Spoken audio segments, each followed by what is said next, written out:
네, 안녕하세요. 만나서 반갑습니다. 저는 놀이치료사 유은입니다. 제가 영상을 굉장히 오래간만에 올렸는데요. 한 3개월 만에 올린 것 같습니다. 그때는 매주 좀 올리도록 해야지라고 마음을 먹었었는데 지금 코로나 사태 이후로 아이들이 온라인 개학을 하게 되면서 저 또한 가정에서 아이들 온라인 학습 지도를 하고 아이들과 함께 있는 시간이 많다 보니까 생각보다 영상을 찍어서 올린다는 것이 쉽지가 않았습니다. 그러다 보니 벌써 3개월이나 지나갔네요. 그동안 가정에서 각각이 다 많은 일들이 있으셨죠. 좋은 일들도 있으셨을 테고 또 생각만큼 잘 되지 않거나 속상한 일들도 가정에 따라 또 경험했을 거라 생각이 듭니다. 저 역시도 뭐 이제 저희 개인적 이야기는 다 해드릴 순 없지만 또 좋았던 경험도 있었지만 또 그에 반해 또 아쉽거나 슬프거나 속상한 경험도 물론 많이 있었습니다.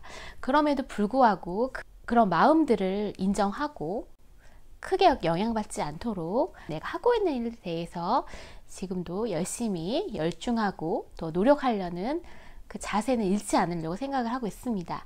오늘 이야기할 주제는요, 강제결합법이라고 해서 아이들과 놀이를 할 때 이런 관점으로 생각을 해보면 우리가 생각하지도 못했던 아이들의 아이디어가 참 많이 나올 수도 있겠다라는 생각이 들었습니다.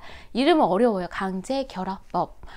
서로 관련 없는 거를 이어주는 거예요. 예를 들어서 어떤 창의성이라고 하는 거는 그 공통적인 특성을 찾는 부분도 있지만 때로는 확산적인 사고, 다양한 사고를 할 수 있는 것들도 굉장히 또 영향을 주기 때문에 매 순간 뭐 이렇게 강제결합법이라는 걸 동원해서 생각을 해볼 수는 없겠지만 아이와 놀이 시간을 할 때 간혹 한 번씩 써본다면 우리 아이를 파악하는 데 유용한 팁이 될 것 같습니다.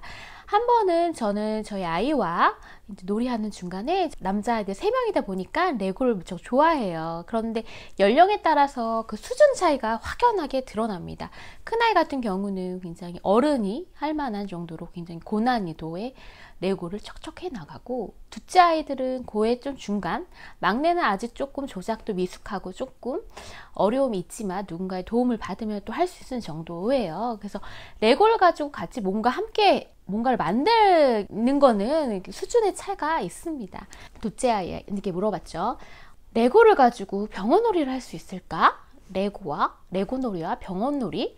라는 그 카테고리를 던져봤어요. 그랬더니 둘째 아이는 레고를 가지고 뭘 만들었을까요? 네, 작은 소품을 만들어 왔어요. 그러니까 저희 아이는 어렸을 때부터 끈, 작은 소품, 또 뭐 자르는 거, 뭐 줄 같은 거 이런 걸 되게 좋아했었거든요. 근데 저희 아이는 주사기를 만들어 왔습니다. 병원에서 그 주사기. 그런데 정말 주사기 모양처럼 비슷하게 했어요. 크기가 크지도 않고 너무 또 작지도 않은 형태로. 레고 보면은 아주 작은 부품들이 막 있거든요. 그런 것들을 자기 딴에는 이리 끼워보고 저리 끼워보고 막 해가지고 레고를 가지고 주사기를 만들어서 레고 주사기를 만들었어요. 그러면서 엄마가 힘든 것 같다면서 힘든 엄마를 위해 영양제 주사를 놓겠다고 하면서 저한테 팔을 대라고 해서 제가 팔을 내어주니까 이렇게 주사를 놓는 신용을 해서 그렇게 병원놀이를 또 진행을 하였습니다. 이것도 아주 간단한 얘기는 해요. 레고하고 병원놀이, 레고, 병원 뭐 이렇게 두 가지 컨셉을 제시를 했을 때 아이가 그거를 가지고 활용할 수 있는 건 뭐가 있을까에 대한 궁리를 하잖아요. 그러니까 그런 부분들이 다 강제결합법의 하나의 방법이 될 수 있습니다. 많은 어머님들께서 아이와 놀아줄 때 꼭 올바른 대안들, 정답을 가지고 교육적으로 접근을 해야 하지 않을까라는 생각이 굉장히 막강하세요. 근데 놀이라고 한다는 것은 물론 현실적인 기능을 다룰 수 있는 놀이도 있지만 어떤 고차원적이고 나만의 상상적인 요소를 또 가미할 수 있는 것들이 또 놀이입니다. 그렇기 때문에 아이의 그 상상력은 우리가 알 수가 없어요. 아주 지극히 세밀하고 단순하면서도 굉장히 또 때론 정교할 수도 있는 그런 상상 능력들을 우리가 생각할 수 있도록 큐를 주는 것이 또 창의력의 발달에 도움이 될 거라고 생각이 듭니다. 그래서 이렇게 간단히 해주는 거, 그거를 본 우리 큰 아이는 팽이를 되게 좋아하거든요. 베이블레이드 배트라는 것도 좋아하고 한때 그 팽이를 가지고 계속 돌리면서 승자를 가리고 있는 이런 걸 되게 좋아했단 말이죠. 이제 그 아이는 이 모습을 보고서 레고를 가지고 팽이를 만들었습니다. 레고 팽이.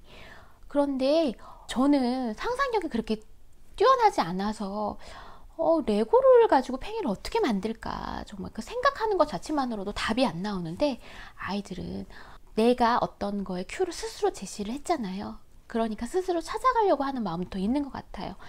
큰아이는 정말 팽이와 베이블레이드의 그 크기와 비슷하게 강도로 똑같이 돌아가는 형태로 팽이를 만들었습니다. 그래서 이런 사이즈의 형태의 레고를 찾아서 균형 있게 맞추는 것이 쉽지가 않고, 또 돌아가게 하려면 균형 감각 있게 해야 되는데 그런 부분도 다 적절해 보였습니다. 그게 탄력을 받아서 레고 자동차의 타이어를 활용해서 레고 타이어 팽이라고 이름을 정했던 것 같은데, 그거를 하더라고요. 그 팽이를 돌리면서 잘 돌아가기도 하고 방어가 되게 잘 되는 거예요. 외부의 공격을 받았을 때 그 타이어가 공격을 흡수를 하고 잘 버티기도 하고, 잘 버티는 모습들이 아이한테 굉장히 인상적이었습니다. 이런 부분들. 단편적으로 봤을 때 저희 아이는 병원 놀이를 하고 팽이 놀이를 했습니다. 하지만 그 과정상에서 보면 너만의 독특한 레고를 가지고 만든 레고 주사기, 레고를 가지고 만든 레고 팽이, 레고 타이어 팽이, 독특한 너만의 것들을 이야기를 만들어 나갔습니다. 물론 아이가 굉장히 호기심이 많고 스스로 이렇게 해보면 어떨까라는 궁리를 잘하는 아이라면 가이드는 해주시는 않으셔도 되지만, 많은 아이들은 그런 가이드를 통해서 생각을 할 수 있는 궁리를 하게 됩니다. 그런 부분들이 굉장히 놀이 확장에 영향을 줍니다. 일상생활에서의 아주 작은 경험들이 점점 확장되어지는 것 같습니다. 비록 또 레고를 갖고 놀 수 있습니다. 하지만 그 레고를 통해서 우리 아이는 주사위를 만들어 봤네. 그러면 그거 말고 또 다른 것도 만들어 볼 수 있을까? 라고 한 단계 더 나아갈 수 있습니다. 레고를 가지고 팽이를 만들었네. 그러면은 레고를 가지고 어떤 걸 더 만들 수 있을까? 라는 겁니다. 저는 놀이 장면에서 보다 보면 놀잇감도 너무 좋고 너무 완벽하고 너무 실물과 유사하고 너무 정교해서 이걸 통해 가지고 아이들이 많은 놀이 스토리들이나 아니면 많은 놀이 자극들이 되겠다 했다가도, 이렇게 너무 정교하고 스스로 생각하기 전에 너무 편리한 것들이 많을 경험하게 되면 아이들이 스스로 어떤 새로운 것들에 대해서 궁리를 하게 될까? 궁리를 할 기회가 없을 것 같다는 생각도 좀 듭니다. 일상에서의 아주 작은 하루하루가 쌓여서 일주일이 7일이 되는 것처럼 하루에 그런 큐, 어떤 걸 해볼 수 있을까라는 큐를 던지면 그것도 하루 이틀 쌓여서 조금씩 아이가 스스로 어떤 놀이 방법들에 대해서 생각을 하거나 궁리를 하면 그것 또한 창의력에 많은 영향을 주지 않을까 생각이 듭니다. 저도 일하는 엄마이기 때문에 매번 아이들과 의미 있는 시간을 의미 있게 놀아주지는 못합니다. 그렇지만 간혹 한 번쯤은 내가 좀 더 독특하게 우리 아이한테 큐를 줄 수 있을까를 좀 생각을 하는 부모가 돼야지 라고 마음을 먹고 있습니다.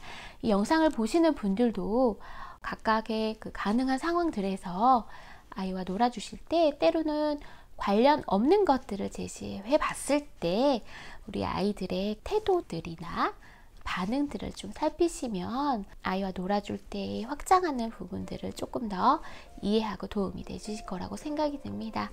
아이와 관련 없는 것들도 때로는 많이 열거해 주시고, 때로는 또 관련 없는 거를 너가 스스로 제시해 보게끔 기회를 주면 아이가 좀 더 자기 주도적으로 놀이를 할 수 있을 거라고 생각이 듭니다. 자, 이렇게 오늘은 아이와 실생활에서 창의력을 촉진할 수 있는 방법 중에 하나인 강제 결합법에 대해서 간단하게 이야기를 나눠봤습니다. 더 궁금하신 분들은 제 블로그를 통해서 관련 글을 읽으시거나 많이 놀러 오시기 바랍니다. 오늘 하루도 즐겁고 마음만은 화창하고 즐겁게 아이들과 많은 이야기와 놀이를 해주셨으면 좋겠습니다. 감사합니다. 저는 놀이치료사 유은이었습니다. 다음에 또 만나요.